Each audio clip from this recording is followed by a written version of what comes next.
Well, Katie McRobert, welcome to the Forum for the Future of Agriculture, now in its 17th year. You are the Executive Director of the Australian Farm Institute.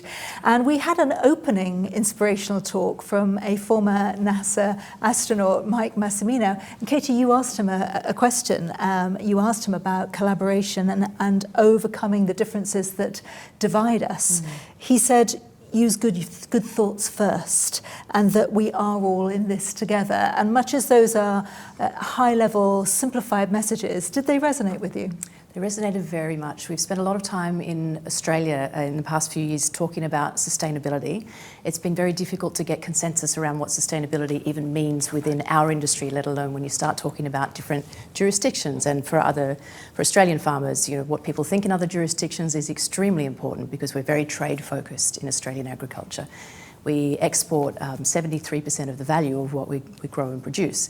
So it does matter to us what others think and how others operate in their markets. So finding some sort of way to articulate and communicate our shared values on sustainability with others in different jurisdictions who have different values perhaps or different expectations has been quite the challenge. Australia has a relatively mature system of sustainability. We have a lot of commodity-focused frameworks. We have dairy sustainability, beef sustainability framework. We have best management practice programs for sugar and rice and cotton. So these kinds of things have all been coming together for a long time, but even within those Australian perspectives, they speak a very different language and they focus on different outcomes and different priorities. So for us to try and develop an overarching framework that helps describe what all of Australian agriculture looked like, which has been a project run by our National Farmers Federation, which is our advocacy group, but funded by our Department of Agriculture. So you have government and industry working together with a think tank in the middle, trying to pull together all of the evidence.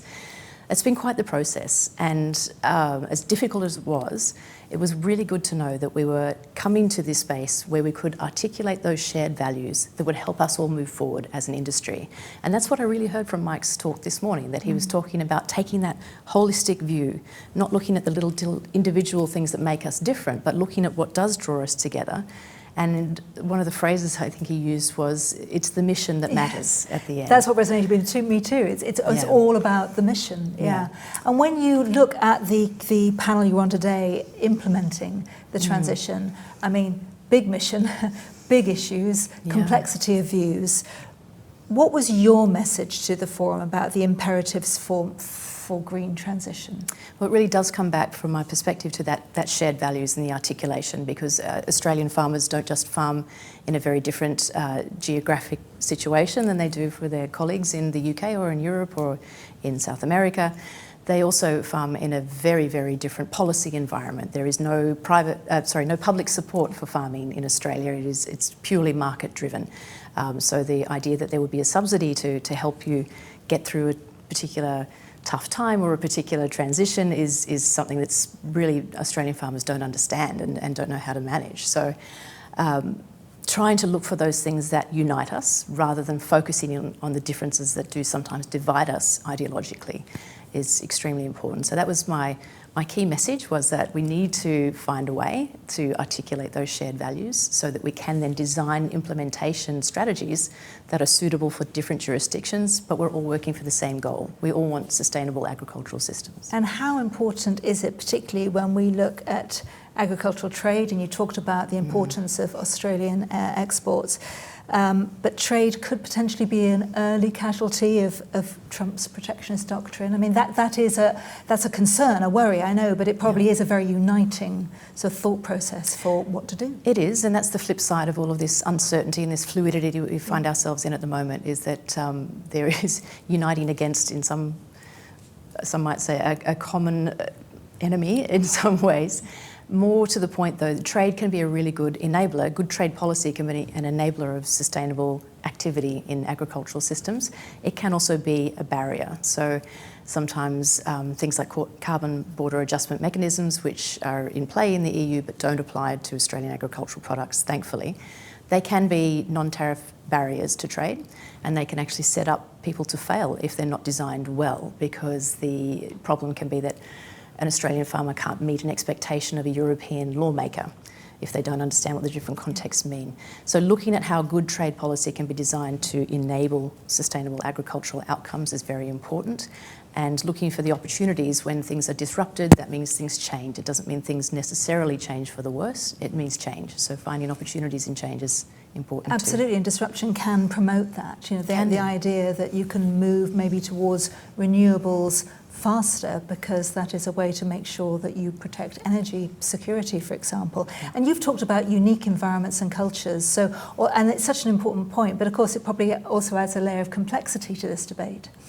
Absolutely. The different cultural expectations, even within different parts of Australia, can sometimes be a challenge to manage. The way that livestock is produced in northern Australia compared to a southern grazing system is very, very different. Cropping systems are different in different parts of the country. So then trying to translate those differences, let alone to a different, in European context, you might have cooperative farms that have been turned back over to private, or different scales of farming. And it is hard sometimes to get your head around how all of these differences still lead to food production, and we're all trying to do the same thing. So again, those shared values are where you can try and get some unity in purpose, even if you do things differently along the way. And so how important is it to come and share a platform, as you have done today at the forum, with other experts and listen to maybe what struck a chord with you from voices in the forum today? It's a vital opportunity. Australian farmers need to be aware of what's going on in the rest of the world, because it impacts them so directly in terms of being trade exposed. But it's also a great opportunity to learn from different thoughts and different processes. You know, diversity of ideas is what makes us all richer at the end. So from that perspective, I really value listening to the other perspectives that have come from the panellists that I've been with, and other discussions around the rooms, other chances to make new connections and new networks. And quite heartened to hear, I must say, about the shift in policy perspectives from a lot of our European colleagues, where perhaps 5 years ago there was a lot more talk about prescribed practices which are not easily transferable to different systems, that there is that shift now towards more of an outcomes-focused approach, which is certainly more inclusive of different cultures and environments, as you said earlier. So it's great to hear that, and it's also nice to be able to share some of the Australian experience with these colleagues too. Well, thank you very much for doing that, Katie, and enjoy the rest of the forum. Thank you.